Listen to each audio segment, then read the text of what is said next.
Eh bien, salut à toi, je suis trop content de te retrouver aujourd'hui pour un nouvel épisode de Rien. De Rien, c'est la chaîne où on parle investissement, business et réussite. Donc, si c'est des thématiques qui t'intéressent, tu es au très bon endroit. Alors, en ce dimanche, un épisode un peu particulier puisque c'est le format Rien qu'entre nous du mois de juin. Et donc, j'avais envie de te parler, je te l'avais déjà spoilé dans des épisodes précédents, de te parler en fait des différents events où te rendre concernant l'invest, l'immobilier, les cryptos, etc.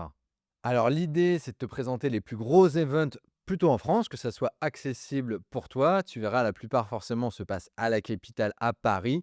Alors, je te rejoins, si tu es de province, tu es comme moi, c'est toujours un petit peu de déplacement, de frais de mobilité, mais tu vas voir que ça vaut vraiment le coup.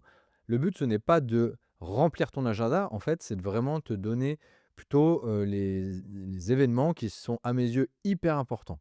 Alors, commençons par quelques grosses réunions, quelques gros rendez-vous autour de l'investissement et le patrimoine finalement. Alors, le premier, qui est selon moi un des number one aujourd'hui, s'appelle Paris Investor Week. Moi, je le confonds toujours, je me trompe en disant Paris Investor Show. Non, pas du tout, c'est bien week à la fin, tout simplement parce qu'il se passe sur un week-end. Donc, c'est celui-là que je suis allé faire cette année à Paris, donc au Palais Brongniart exactement. C'était le 14 novembre, si je ne dis pas de bêtises. Alors pourquoi y aller? Eh bien tout simplement en fait, c'est un rendez-vous qui réunit énormément de speakers. L'année dernière, il y avait plus de 170 speakers sur, plein de sujets divers et variés. Bien évidemment, ça parlait patrimoine, ça parlait bourse, ça parlait crypto et ça parlait aussi d'investissements un peu plus, exotiques comme, des placements dans les matières, précieuses, donc, les bijoux. Je crois qu'il y avait des sacs de luxe aussi avec, Alexia Dini. Donc c'était hyper intéressant. Moi, franchement, j'y retournerai parce que, j'ai recroisé beaucoup, beaucoup de personnes, qui œuvrent pour l'éducation, financière. Parmi elles, Nicolas Pajot, Richard Michaud, Alexia Dini. J'ai eu la chance de croiser Mathias, Vassino également. Je suis en train de réfléchir, je fais un tour, il y avait Mathieu Louvet. Enfin voilà, que des très, très belles, personnalités, dans ce milieu-là et puis, intéressant forcément, pour avoir leurs explications, les rencontrer dans les coulisses et puis, apprendre plein de choses, à leur côté. D'ailleurs, petit tips pour ce salon, il y avait énormément de monde et c'est vrai que la configuration des lieux fait qu'il y a pas tout le temps, beaucoup de place et souvent, très, blindé. Alors il faut bien réserver à l'avance, sa place et surtout choisir les ateliers dans lesquels tu as envie d'aller. Parce qu'il y a plein de petits ateliers comme ça de conf qui sont à huis clos, donc réserve bien à l'avance, parce qu'en fait le jour J, ça sera à prix d'assaut. Donc il faut que tu aies tes places et que tu aies ton petit programme selon ce que tu veux faire. Moi, je n'avais pas trop réservé de choses. J'y suis allé plutôt en électron libre et ça m'avait bien plu parce que je n'avais pas forcément suivi les confs qui étaient blindes, mais j'avais été plutôt de stand en stand, parler aux gens, découvrir les marques, les concepts, et cetera et c'est comme ça que j'ai croisé du beau monde. Petit tip si tu y vas, c'est que, moi je me suis aperçu que vers midi, midi et demi, en fait, tout s'est vidé littéralement. En tout cas, ça il y a eu une accalmie de fou puisque les gens sont partis manger, en fait, ont libéré, les lieux et ça a duré au moins 1 heure jusqu'à 13h30 et en fait, ça a été le mo moi je suis pas allé manger, j'ai sauté ma pause déj, je l'ai décalée et en fait, ça m'a vraiment permis d'accéder facilement, non seulement, au stand mais aussi aux personnes et c'est là que j'ai pu vraiment aller parler tranquillement avec les gens et vraiment profiter des stands donc tu vois, c'est un très, très bon tips. Ce créneau-là, pardon, il est top. Alors souvent quelques jours après, donc il faut bien caler ton agenda, c'est le Investir Day qui est un très, très gros rendez-vous. Alors il est un peu récent si je dis pas de bêtises, l'Investir Day. Non, je dis complètement des bêtises, c'était le Paris Investor Week qui est assez récent. Le Investir Day, lui, est à sa 8e édition. Il a été lancé en 2019 et si je dis pas de bêtises, il se déroulait cette année au Carrousel du Louvre, donc c'est un lieu encore, hyper, sympa et voilà, c'est un event qui commence à avoir du poids. Pareil, on y parle beaucoup actions, ETF, dividendes.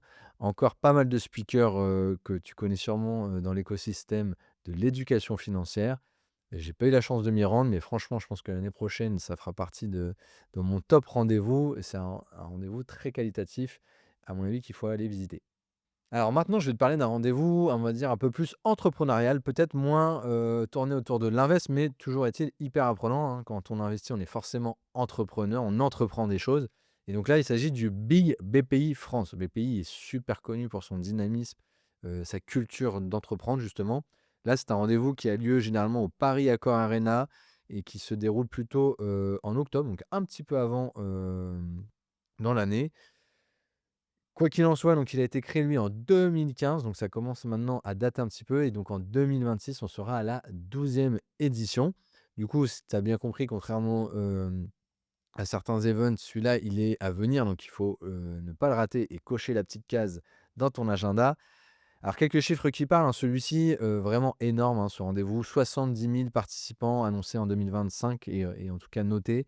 Il y a eu plus de 1 000 intervenants, c'est énorme, on ne se rend pas compte quand on voit que le Palais, Brongniart, ils avaient, déjà, je crois c'est 170 speakers. Là tu mets, en face, ce nombre d'intervenants là, c'est juste hallucinant.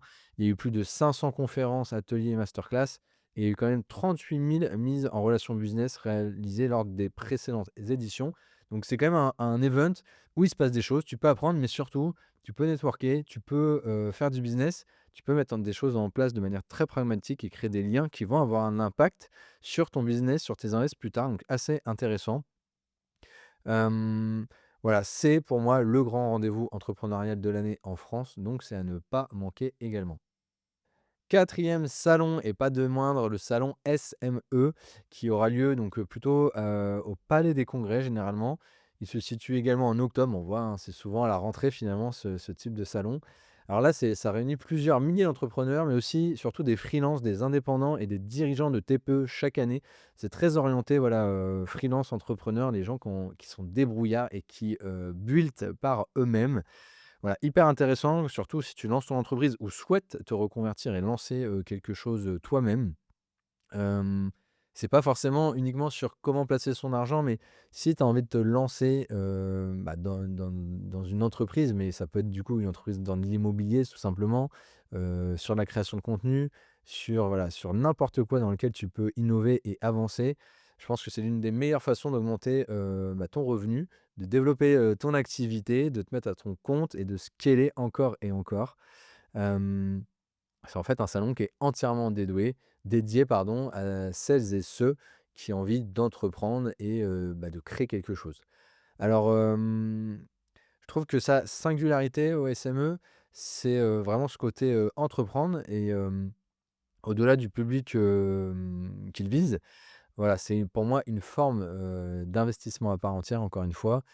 Entreprendre, c'est aujourd'hui ce qui va, je pense, te faire, avancer dans ta mentalité, dans ton mindset, dans tout ce que tu peux, avoir en visu. Alors, petit aparté d'ailleurs, le salon SME, je fais un petit peu ma pub aussi. J'aurai la chance d'être présent au salon SME à la rentrée. Plutôt pour sur ma casquette, créateur, podcast finalement et animateur, d'un podcast. J'ai eu la chance, d'être appelé par Laurence Ortega qui est, coach littéraire et qui aide tous les entrepreneurs, qui souhaitent, publier un livre. Finalement, bah, elle les accompagne sur les différentes phases, de livres, donc de la phase de création, de ligne éditoriale, de correction, mais aussi, bah, peut-être pour peaufiner les idées et muscler, ton jeu éditorial, jusqu'à la publication. Donc voilà, Laurence, c'est assez intéressant et donc lui est venu, une idée, c'est de former un collectif assez puissant d'une dizaine de personnes qui pourraient être présents, sur un stand et en fait, qu'est-ce qu'il va se passer sur ce stand? Bah, tu vas avoir 10 personnalités qui ont chacun, la possibilité de t'aider sur un ou plusieurs, critères dans le fait que tu vas entreprendre. Donc ça peut être, je suis entrepreneur, j'ai besoin de visibilité, je veux publier mon livre et bien, il y aura Laurence, pour te proposer des ateliers et des solutions. Mais, il y a aussi des spécialistes comme Lucatus sur, la démarche vestimentaire, le code vestimentaire. Comment en fait refléter la bonne image, en tout cas de ce que tu souhaites grâce, en fait, à ton style, hein. Voilà, il y aura, des spécialistes de la vidéo, il y aura des, spécialistes en, prise de parole et en conférence, sur le fait de prendre la parole, en public et de décrocher après, comme business d'aller être bankable, si j'ose dire, pour décrocher des conférences. Il y aura des personnes spécialisées dans la vidéo, des personnes spécialisées dans la photographie, des personnes spécialisées dans le profilage de ton compte LinkedIn pour que tu puisses démarrer sur de bonnes bases et réseauter correctement, avoir un business sur un terreau solide finalement sur les réseaux. Et puis encore une fois, il y aura moi qui te proposera des ateliers autour de la création de podcasts. Alors on n'a pas encore sélectionné, tous les ateliers, je ne veux pas trop spoiler, mais ça sera peut-être, comment choisir ton matos de manière très, très simple. Je te présenterai différents rapports qualité-prix, plusieurs budgets selon, ton curseur. Ça pourrait être peut-être une mise, en situation, une mini initiation à enregistrer son premier trailer. Voilà, on a pensé quelques ateliers sympas. Je crois que j'aurai le droit à 2 ou 3 ateliers dans la journée et surtout, je serai entièrement dispo pour toi, répondre à tes questions et t'aider. Bah, si tu as déjà, une idée de podcast derrière la tête et que tu veux amorcer ou bien même si tu as déjà un podcast et que tu as envie d'échanger avec, bienveillance et transparence. Je vais faire la petite parenthèse, de la pub. Dans les salons donc, après j'ai plutôt noté des salons immobiliers. Alors, il y a aussi le salon, MIPIM, j'espère que ça se prononce comme ça. Lui, cette fois-ci, est à Cannes, au Palais des Festivals généralement et ça se situe plutôt aux alentours de début mars. Il compte quand même plus de 20 000 participants sur à peu près 80 pays. Donc ça regroupe en fait plusieurs milliers d'investisseurs, promoteurs et professionnels du secteur de l'immobilier. Donc c'est un peu plus, avec une aspérité pro forcément, vraiment avec des personnes, je dirais presque B2B, voilà. Mais ça peut être hyper intéressant à visiter pour connaître les acteurs, l'écosystème. Parfois, on n'a pas forcément idée de tout ce qui peut se passer, au global dans le marché et ça t'offre du coup une sacrée prise de recul aussi et une vue à 360 sur ce qui peut se passer sur le marché de l'immobilier. C'est aujourd'hui l'un des événements les plus influents au monde, hein, pas que, en France, donc il y a vraiment une dimension internationale. Voilà, pendant quelques jours, en fait, Cannes devient la capitale, mondiale de l'immobilier, on peut dire. Deuxième salon qui peut être aussi très intéressant en immobilier, c'est le SIMI, S-I-M-I. Ça se déroule souvent porte de Versailles à Paris, généralement plutôt en décembre, donc c'est un des rares qui est pas en octobre ou en novembre, ça peut être pas mal. Ici, il y a environ 25 000 professionnels, donc plus de 400 exposants, oui, des centaines de conférences et prises de parole chaque année. Là, c'est assez intéressant, c'est vraiment, orienté aussi tendance du marché. Donc voilà, on peut se poser une question, plein de questions de manière assez simple, hein, finalement. Est-ce qu'on est toujours dans, la location courte durée, plutôt en Airbnb? Est-ce qu'on est plutôt, sur, je sais pas moi, de la colocation, du neuf, de l'ancien, les taux d'intérêt? Voilà, il y a plein de trucs qui sont hyper intéressants à actualiser et en fait, à tenir à jour, hein, parce que le marché, il évolue très, très vite également, que ça soit, au niveau des lois, mais aussi, bah, de ce qui peut se passer naturellement en termes de business et donc bah, voilà, ça te permet une vraie immersion, en fait, dans ces coulisses de l'immobilier, donc n'hésite pas à foncer. 7e, salon que je me suis noté, qui s'appelle le salon Rennes, tout simplement. Toujours porte de Versailles. Lui, il est plutôt en novembre. Alors, le dernier, je crois que c'était le 5 et 6 novembre. Il réunit pour sa part 12 000 professionnels, donc c'est pas mal non plus, et des centaines d'exposants avec quelques conférences. Euh, Lui, en fait, il prend, en fait, l'immobilier sous différentes aspérités qu'on n'avait pas forcément, dans le salon précédent. Notamment, il, prend en compte tout ce qui est intelligence artificielle, automatisation, les visites virtuelles, les signatures électroniques, l'analyse de données, les prospections digitales. Donc ça te permet un deuxième regard, en fait. Je pense que les 2 sont complémentaires, hein. Simi, très orienté, B2B, peut-être être un tout petit peu moins avec vraiment des sujets de niche qui peuvent être, hyper, intéressantes. Pour le coup là, Simi, ça parle beaucoup d'investissement et de grands projets aussi immobiliers et Rennes, c'est vraiment un salon qui est dédié à l'innovation.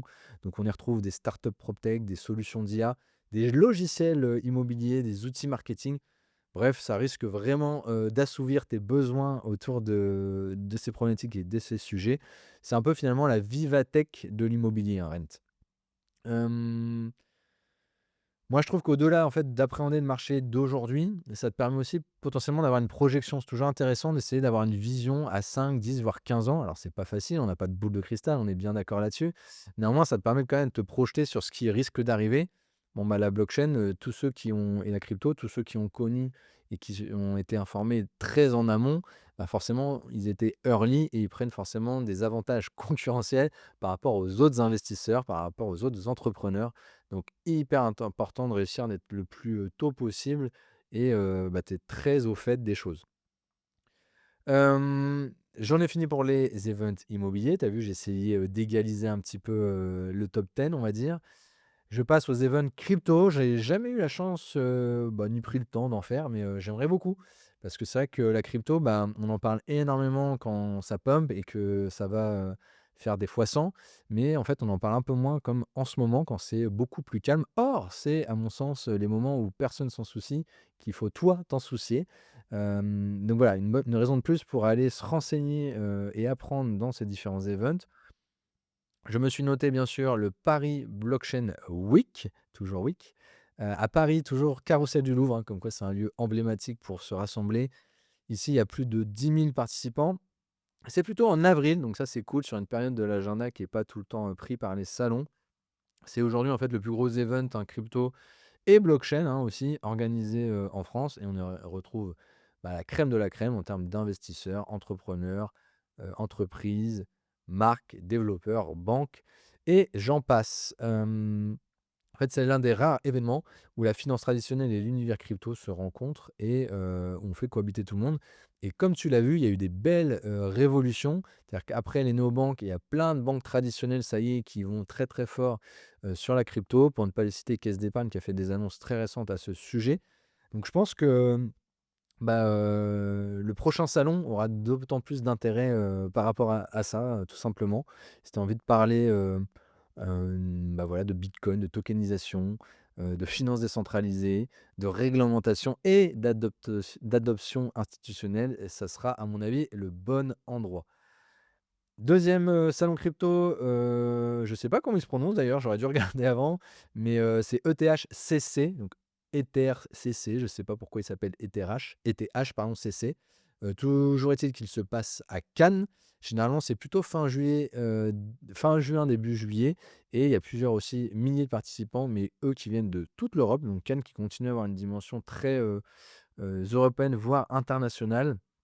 Et là, tu retrouves vraiment ceux qui ont bulle, hein, ceux qui voilà, ceux qui font partie, vraiment des férus de la crypto, j'ai envie de dire des coulisses de la crypto, donc tout ce qui est développeur, voilà, les personnes qui sont, férus aussi de tech. Donc on parle de blockchain, de Web3, de smart contract, beaucoup plus technique à mon avis que les autres salons, mais peut être, intéressant si tu t'y connais déjà bien en crypto et que tu as envie de muscler grave ton jeu. Et puis Cannes, bon, toujours l'occasion d'aller chercher un brin de soleil forcément. Dernier au classement, donc le 10e, je t'avais dit 10 events, on est le compte. Le 10e qui est assez connu et qui continue à faire parler de lui, j'ai jamais eu la chance, mais j'aimerais bien y aller, c'est le Surfing Bitcoin. Ça fait déjà quelques années, qu'il existe. Il se déroule à Biarritz et généralement c'est plutôt fin août, donc voilà, juste avant la rentrée, ça peut être pas mal pour se mettre à jour. Hem Là, pour le coup, on dirait que voilà, ça plaire au maximalisme, Bitcoin mérite presque finalement un salon à part entière, sur lui, et donc voilà, on va faire un salon autour de ça. Hem, Là où en fait, là, en crypto, on pourrait s'éparpiller sur plein de projets, vraiment des petites pépites ou des projets d'ailleurs, qui mériteraient pas qu'on s'attarde. Là, on se focus quand même vachement Bitcoin parce que Bitcoin, il y a plein de choses à dire dessus et il ne cesse de nous étonner et de nous faire halluciner. Donc là, on y aborde l'épargne du Bitcoin, la souveraineté financière, l'économie de manière plus large, mais aussi le Lightning Network ou l'adoption mondiale, du Bitcoin. Donc c'est ouvert finalement, à tous les débutants qui souhaitent comprendre Bitcoin, aux investisseurs Bitcoin, voilà, mais aussi à ceux qui sont curieux de l'économie. Pour le coup, c'est un vrai salon qui, s'adresse pas forcément, à des spécialistes, à des gens qui sont dans l'expertise, mais au contraire, un public très large qui, est plutôt amateur, voire connaît pas du tout et souhaite vraiment découvrir, Bitcoin de A à Z. Voilà, on en a fini pour, tous les events. Donc 10 events, tu vois, ça a été assez vite. Une grosse concentration plutôt octobre, novembre, avec un ou 2 qui sont en décembre et puis quelques-uns plutôt vers les beaux jours. Toujours est-il que tu as pas de quoi couvrir les 12 mois, mais je t'ai vraiment mis les 10 principaux, hein. J'ai pas été trituré, bien évidemment, tu as beaucoup plus d'events et je te remercie si tu veux en marquer, en commentaire, ça me fera plaisir. Déjà, peut-être je vais en découvrir, avec ton commentaire et puis peut-être qu'on peut compléter ça, se faire un agenda finalement avec tous les events, mois par mois pour se dire que chaque mois de l'année, bah, on a un event pour, apprendre à investir, à entreprendre ou à réussir. Marque-moi, franchement, je serais hyper content, d'enrichir mon propre agenda.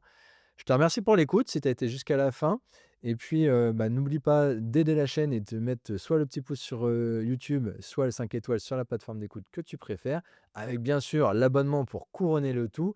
Un grand merci de continuer, à me suivre et à m'aider et je te dis, au prochain rendez-vous, hein, ça sera, mercredi pour le coup, pour un super épisode. Ciao, ciao.